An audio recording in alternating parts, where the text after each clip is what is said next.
الحمد لله وكفى وسلام على عباده الذين اصطفى أما بعد أعوذ بالله من الشيطان الرجيم بسم الله الرحمن الرحيم له دعوة الحق صدق الله العظيم وصدق رسوله النبي الكريم ونحن على ذلك لمن الشاهدين والشاكرين. محترم حضرات اور معزز سامعین، قرآن پاک کی ایک آیت کریمہ یا یوں کہہ لیجیے ایک آیت کریمہ کا ایک مختصر سا حصہ میں نے آپ کے سامنے تلاوت کیا ہے۔ اس آیت کریمہ کے اندر اللہ تبارک و تعالی نے ہم امت کو کیا پیغام دیا ہے، کیا سبق دیا ہے، اور حضرات انبیاء نے کس طریقے سے اس کو کر کے دکھایا ہے۔ اس وقت کے اندر یہی کچھ باتیں آپ کے سامنے آج کرنے لگا ہے۔ دیکھیے، انسان کے اوپر جو حالات آتے ہیں وہ دو طریقے کے حالات ہوتے ہیں۔ ایک حالات وہ ہوتے ہیں کہ انسان جن حالات سے خوش ہوتا ہے، انسان کے اوپر ایسے حالات آتے ہیں کہ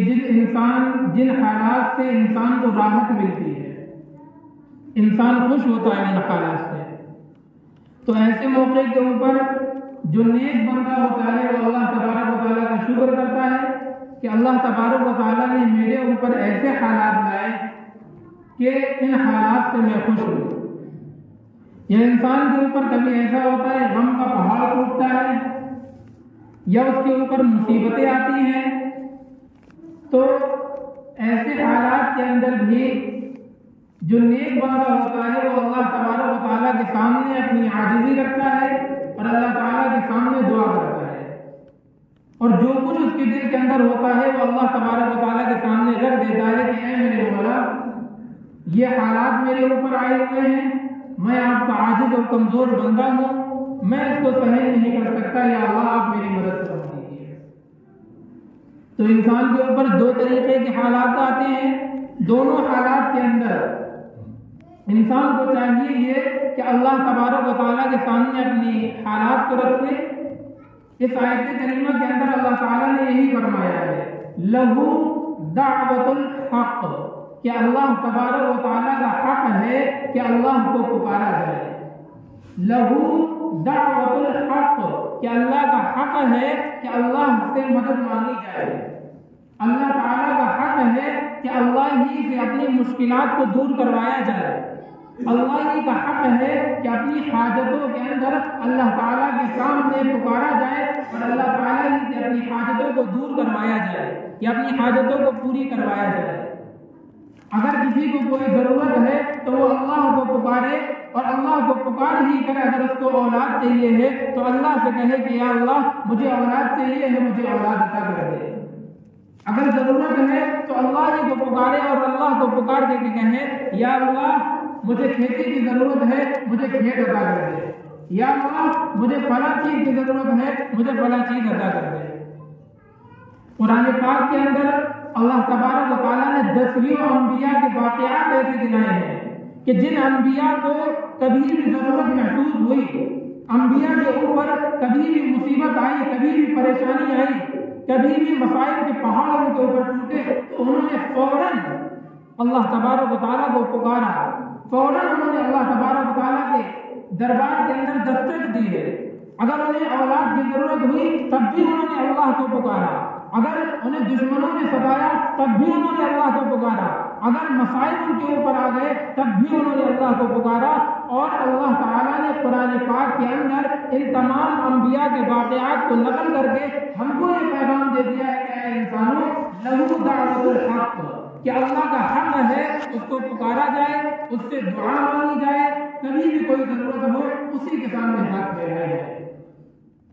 قرآن پاک کے واقعات پر آپ نظر رکھیے۔ حضرت آدم علیہ السلام دنیا کے پہلے انسان ہیں۔ اللہ تعالیٰ نے فرمایا وَلَقَدْ كَرَّمْنَا بَنِي آدم، ہم نے بنو آدم کو مکرم بنایا۔ وَلَقَدْ خَلَقْنَا الْإِنسَانَ فِي أَحْسَنِ تَقْوِيمٍ، ہم نے انسان کو بہترین سانچے میں ڈھالا ہے۔ انسان سے اشرف کوئی مخلوقات نہیں، انسان سے پاکیزہ کوئی مخلوقات نہیں، انسان کو اللہ تعالیٰ نے سب سے اشرف المخلوقات بنایا۔ پھر اللہ تبارک و تعالیٰ نے کہا انی جاعل فی الارض خلیفہ، میں زمین کے اندر اپنا خلیفہ بنانے والا ہوں، میں زمین کے اندر اپنا نائب بنانے والا ہوں جو زمین کے اندر حکومت کرے گا۔ اللہ تبارک و تعالیٰ سے فرشتوں نے فوراً عرض کیا یا اللہ کیا ہم آپ کی عبادت کے لیے کافی نہیں ہیں؟ کیا ہم آپ کی تسبیحات کے لیے کافی نہیں ہیں؟ تو اللہ تعالیٰ نے کہا اے فرشتوں میرے علم میں جو بات ہے تم نہیں جانتے ہو، میں جو جانتا ہوں وہ تم نہیں جانتے ہو۔ چنانچہ اللہ تبارک و تعالیٰ نے حضرت آدم علیہ السلام کو پیدا کیا۔ حضرت آدم علیہ السلام کو اس دنیا کے اندر جتنے بھی حالات آئیں گے، جتنے بھی چیزیں وجود میں آئیں گی، وَعَلَّمَ آدَمَ الْأَسْمَاءَ كُلَّهَا، تمام کے تمام چیزوں کے نام اللہ تبارک و تعالیٰ نے ان کو سکھا دیے۔ پھر اللہ تعالیٰ نے امتحان کے غرض کے طور پر فرشتوں سے کہا فرشتوں بتلاؤ ان کے نام کیا ہے۔ فرشتے عاجز ہو گئے، بتا نہ سکے۔ پھر اللہ تعالیٰ نے حضرت آدم سے کہا آدم تم بتاؤ۔ آدم علیہ السلام نے ایک ایک چیز کا نام لے کر کے بتا دیا کہ اس کا یہ نام ہے اور اس کو یہ کہتے ہیں۔ اور اللہ تعالیٰ نے فرشتوں سے کہا دیکھو میں تم سے کہہ نہیں رہا تھا کہ انی اعلم، میں وہ جانتا ہوں جو تم نہیں جانتے، اور میں غیب کی بھی چیزیں جانتا ہوں تم نہیں جانتے ہو، چنانچہ جو میں کر رہا ہوں تم بس اس کو دیکھتے رہو۔ اللہ تعالیٰ نے انسان کو بنایا، حضرت آدم کو بنایا، حضرت آدم کے بعد میں حضرت حوا کو پیدا کیا۔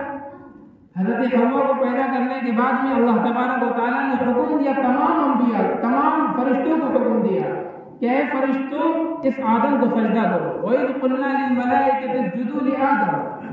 تمام کے تمام فرشتوں نے سجدہ کیا، علاوہ ابلیس کے اس نے انکار کر دیا، اس نے تکبر کیا، اس نے گھمنڈ کیا اور کہہ دیا خلقتہ من طین، اے اللہ آپ نے اس کو تو مٹی سے پیدا کیا ہے، آپ نے مجھ کو آگ سے پیدا کیا ہے، آپ کی خاصیت بلند ہوتی ہے، آپ کے اندر بلندی کا مادہ ہوتا ہے، آپ اوپر ہوتی ہے، مٹی نیچے ہوتی ہے، میں آدم کو کیسے سجدہ کر سکتا ہوں؟ اللہ تعالیٰ نے اس کو رائندہ دربار کر دیا، فوراً بھگا دیا وہاں سے اور کہہ دیا کہ یہاں سے بھاگ جاؤ اور تم ہمیشہ ہمیشہ کے لیے جہنم کی آگ میں جلو گے۔ ابلیس نے اللہ تعالیٰ سے مہلت مانگ لی کہ اے اللہ اگر میں جلوں گا آگ میں، اگر میرے مقدر میں لکھ دیا گیا ہے تو مجھے قیامت تک کے لیے مہلت دیجیے، میں آدم کو اور آدم کی نسل کی جتنی اولاد آئیں گی میں ان سب کو بہکاؤں گا اور اپنے ساتھ جہنم میں لے کر کے جاؤں گا۔ اللہ تعالیٰ نے کہا کہ چلو ٹھیک ہے، جس نے تمہاری بات مان لی، جو تمہارے بہکاوے میں آ گیا، میں تمہارے ساتھ جہنم کو اس سے بھر دوں گا۔ چنانچہ شیطان وہاں سے اپنے مشن پر لگ گیا اور سب سے پہلے جس کی وجہ سے اسے جنت سے بھگایا گیا حضرت آدم علیہ السلام کو اس نے بہکانا شروع کیا۔ حضرت آدم علیہ السلام سے اللہ تبارک و تعالیٰ نے فرما دیا اے آدم جنت کے اندر رہو، کھاؤ پیو، لیکن یاد رکھنا ولا تقربا هذه الشجرة، ایک درخت کے قریب نہ جانا، فتكون من الظالمین، اگر اس درخت کے پاس بھی چلے گئے تو ظلم کرنے والوں میں سے ہو جاؤ گے۔ شیطان نے فوراً حضرت آدم علیہ السلام کو آ کر کے بہکایا اور آدم سے کہہ دیا اے آدم اللہ تعالیٰ یہ چاہتے ہیں کہ تم ہمیشہ ہمیشہ جنت میں نہ رہو، یہ ہمیشگی کا درخت ہے، اگر تم اس کے پھل کو کھا لو گے تو ہمیشہ ہمیشہ جنت کے اندر رہو گے۔ حضرت آدم علیہ السلام اس کی باتوں کے اندر آ گئے اور انہوں نے اس درخت میں کے پھل کھا لیا۔ اللہ تعالیٰ کا حکم ہوا کہ جیسے ہی انہوں نے درخت کے پھل کو کھایا فوراً حضرت آدم اور حضرت حوا کے جسم کے اوپر جو کپڑے تھے وہ کپڑے فوراً اتر گئے۔ وَطَفِقَا يَخْصِفَانِ عَلَيْهِمَا مِن وَرَقِ الْجَنَّةِ، اور جنت کے درخت کے پتوں کو اپنے جسم کے اوپر لگانے لگے اور اپنے جسم کو چھپانے لگے۔ اللہ تعالیٰ نے کہہ دیا اهْبِطُوا مِنْهَا جَمِيعًا، اے آدم و حوا تم سب یہاں سے چلے جاؤ اور اب یہاں پر کوئی نہیں رہے گا۔ دیکھیے حضرت آدم جنت میں رہتے تھے، حضرت حوا جنت میں رہتی تھی، لیکن حضرت آدم سے غلطی ہوئی، حضرت آدم سے گناہ ہوا۔ حضرت آدم علیہ السلام نے شیطان کی طرح تکبر نہیں کیا، شیطان کی طرح استکبار نہیں کیا، بلکہ حضرت آدم علیہ السلام نے صرف اللہ کو پکارا۔ فَتَلَقَّى آدَمُ مِن رَّبِّهِ كَلِمَاتٍ، آدم علیہ السلام نے اپنے پروردگار کی جانب سے کچھ کلمات سیکھ لیے اور فوراً ان کلمات کو لے کر رب کے حضور حاضر ہو گئے. ربنا ظلمنا انفسنا، اے میرے مولا میں نے اپنی جان پر ظلم کر دیا ہے، اے میرے پروردگار ہم نے اپنی جان کے اوپر ظلم کر دیا ہے، معاف فرما دیجیے. اگر آپ معاف نہیں کریں گے تو کون معاف فرمائے گا؟ دیکھیے اللہ نے کیا کہا تھا، میں نے جو آپ کے سامنے آیت کریمہ پڑھی، لہو دعوت الحق، کہ پکار صرف اللہ کا حق ہے، دعا صرف اللہ کا حق ہے، اللہ کا حق ہے کہ اس سے مانگا جائے. حضرت آدم علیہ السلام سے جب غلطی ہوئی، حضرت آدم علیہ السلام سے جب گناہ ہوا تو کسی غیرے کو نہیں پکارا، بلکہ صرف ایک مالک کائنات کو پکارا. ربنا ظلمنا انفسنا، میرے مولا ہم نے ظلم کر دیا اپنی جانوں پر، اگر آپ معاف نہیں کریں گے تو کون معاف کرے گا؟ حضرت آدم علیہ السلام نے اس آیت کریمہ کے اوپر عمل کر کے دکھایا ہے اور عمل کر کے بتلایا ہے. اے لوگوں اگر تم سے گناہ ہو جائے تو تم بھی صرف ایک اللہ کو پکارنا،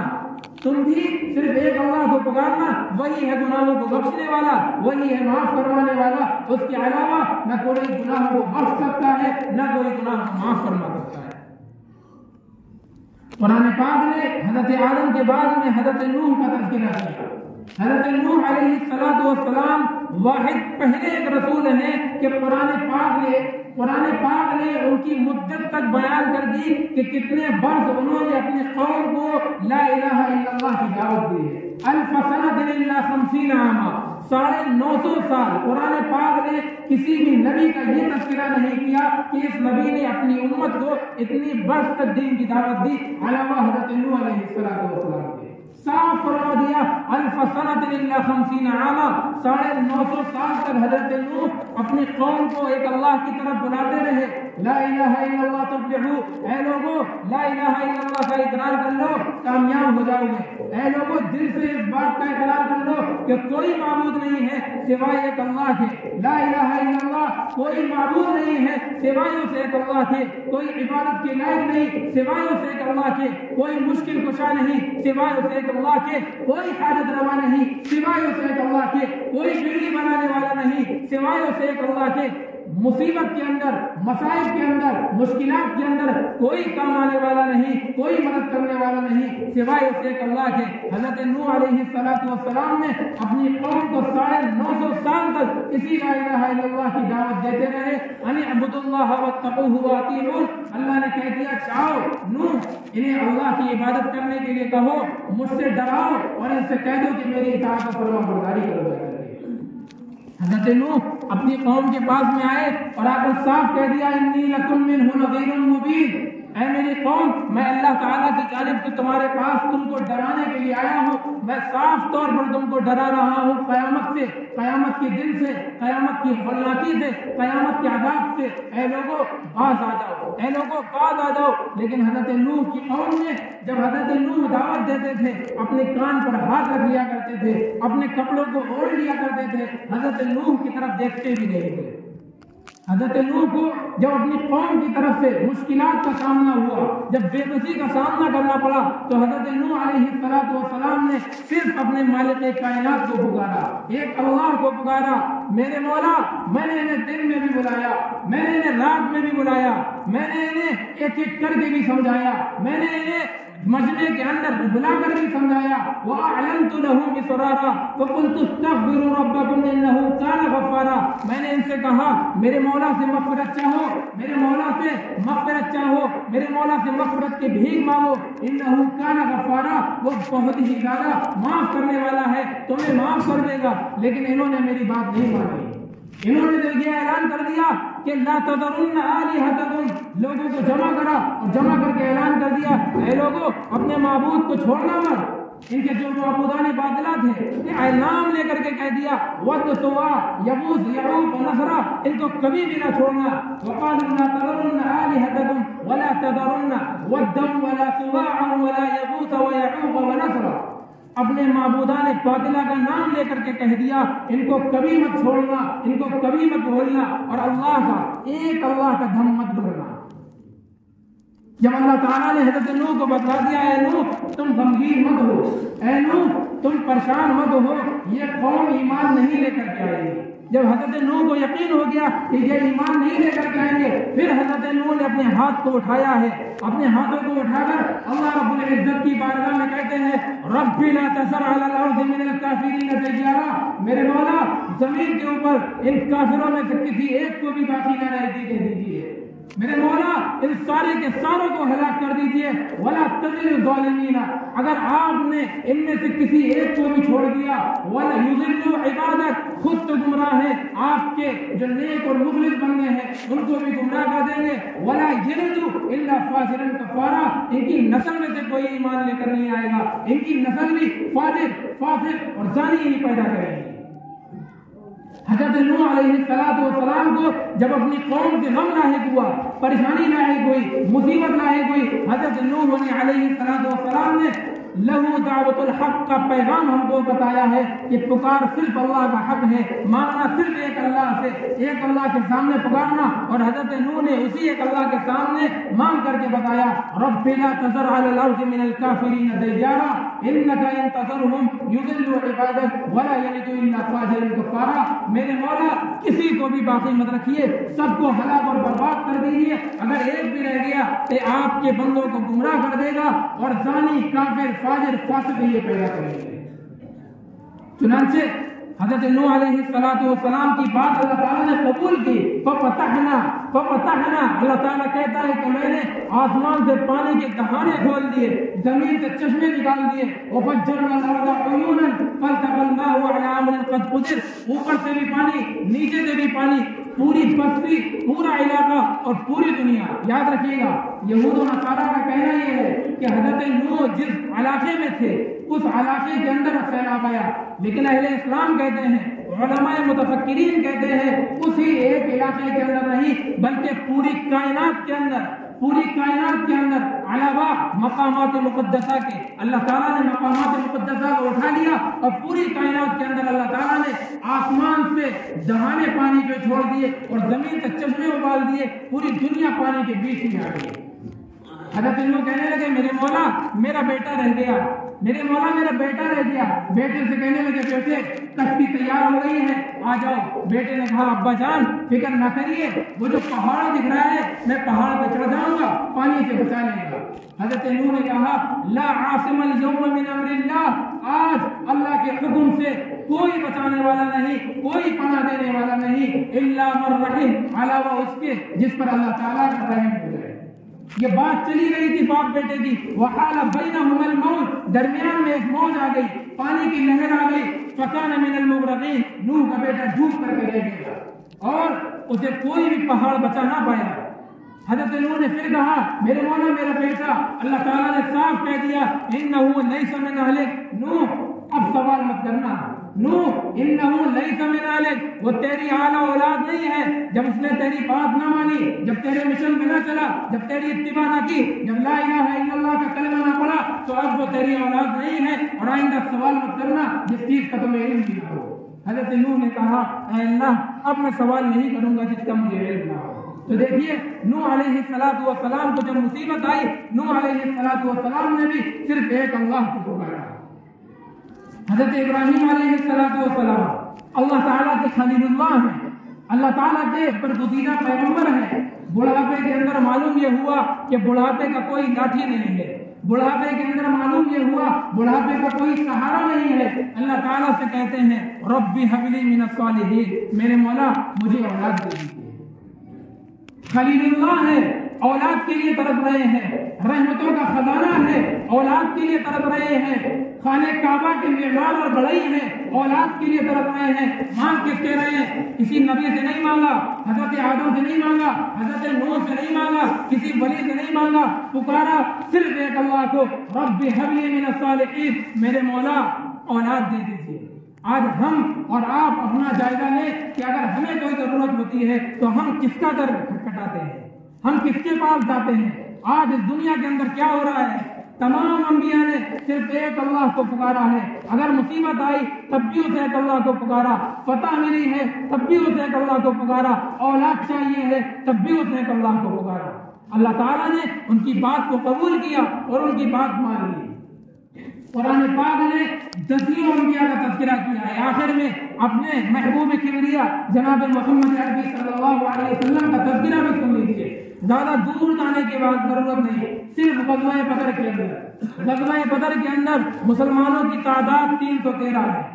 مسلمان صرف 313 ہیں، نہتے ہیں، ان کے پاس کوئی ہتھیار نہیں ہے، سامنے دشمنوں کا لشکر جرار مسلح موجود ہے۔ اللہ کے نبی علیہ السلام اس غزوہ بدر کے موقع پر بھی اپنے اللہ تبارک و تعالیٰ سے دعا مانگتے ہیں، اپنے اللہ تعالیٰ کے سامنے ہاتھ اٹھا کر کے دعا مانگتے ہیں، اللہم انتہلک ہذہ العصابۃ من الاسلام، اے اللہ اگر یہ مٹھی پر جماعت آج ہلاک ہو گئی، لا تعبد فی الارض، آج کے بعد زمین پر تیری عبادت نہیں ہو سکے گی۔ ان گنہگار آنکھوں نے وہ غزوہ بدر کا موقع دیکھا ہے، وہ اللہ کے نبی علیہ السلام جس جگہ پر بیٹھ کر کے آج مسجد عریش اس جگہ پر تعمیر کر دی گئی ہے، وہ مسجد عریش کی میں نے زیارت کی ہے۔ اللہ کے نبی علیہ السلام وہاں پر بیٹھ کر اپنے ہاتھوں کو اٹھا کر اللہ تعالیٰ سے دعا مانگ رہے ہیں، اے اللہ انتہلک ہذہ العصابۃ من الاسلام، آج اگر یہ مٹھی بھر مسلمانوں کی جماعت ہلاک و برباد ہو گئی، لا تعبد فی الارض، آج کے بعد زمین پر آپ کی پرستش اور عبادت اور پوجا نہ ہو سکے گی۔ حضرت ابو بکر رضی اللہ تعالیٰ عنہ پیچھے سے آتے ہیں، دیکھا آپ علیہ السلام کے ہاتھ اٹھے ہوئے ہیں، کاندھے مبارک سے چادر نیچے گر چکی ہے۔ حضرت ابو بکر آئے، چادر کو اٹھا کر کے آپ کے کاندھے پر ڈالا اور آپ کے سینے سے لپٹ گئے اور کہتے ہیں، اے اللہ کے نبی بس کر دیجئے، اے اللہ کے نبی بس کر دیجئے، آج آپ نے انتہا کر دی اللہ سے مانگ کر، آج آپ نے انتہا کر دی اپنے مولا کو پکار کر۔ اور اس کے بعد پوری دنیا نے دیکھا وہ 313 تھے، قرآن پاک نے ڈنکے کی چوٹ اعلان کیا، وَلَقَدْ نَصَرَكُمُ اللَّهُ وَلَقَدْ نَصَرَكُمُ اللَّهُ بِبَدْرٍ وَأَنْتُمْ أَذِلَّةٌ، اے لوگوں تمہارے پاس تو ہتھیار بھی نہ تھے، تم تو نہتے تھے، تمہارے پاس ہتھیار بھی نہ تھے، اللہ نے تمہاری مدد کی بدر کے اندر، اللہ نے تمہیں فتح دی ہے بدر کے اندر۔ تو دیکھیے حضرت آدم نے اللہ کو پکارا، حضرت آدم کی گناہ کو اللہ نے معاف کیا، حضرت ابراہیم علیہ السلام نے بیٹے کے لیے ہاتھ پھیلایا، اللہ تعالیٰ نے بڑھاپے کے اندر حضرت اسماعیل علیہ السلام عطا کیے، حضرت نوح علیہ السلام نے اللہ کو پکارا، اللہ تعالیٰ نے ان کی دعا کو قبول کیا، اور ہمارے اور آپ کے جناب محمد عربی صلی اللہ علیہ وسلم نے جب اللہ کو پکارا ہے تو اللہ تبارک و تعالیٰ نے بدر کے اندر آپ کو فتح اور نصرت عطا فرمائی ہے، اور رہتی دنیا تک قیامت تک جب بھی قرآن پڑھا جاتا رہے گا، بدر کا تذکرہ ہوا جاتا رہے گا۔ آج ضرورت یہ ہے کہ ہمیں کبھی کوئی ضرورت پڑے تو ہم کسی اور کا در پہ نہ جائیں، کسی انبیاء کا نام نہ لیں، کسی ولی کے پاس نہ جائیں، کسی کی مزار پر نہ جائیں، صرف ایک اللہ کو پکاریں، لہو دعوت الحق، اللہ کا حق ہے، اس کو پکارا جائے، اس سے مانگا جائے، اس سے گڑگڑایا جائے، کیونکہ وہی ہے جو پکار کو سنے گا، وہی ہے جو مشکلوں کو دور کرے گا، وہی ہے جو حاجتوں کو پورا کرے گا، وہی ہے جو بگڑی بنائے گا، وہی ہے جو اولاد دے گا، وہی ہے جو سارے کام بنائے گا۔ اللہ تبارک و تعالیٰ صرف اپنے در کے سامنے ہمیں ہاتھ پھیلانے کی توفیق عطا فرمائے۔ آمین۔ وآخر دعوانا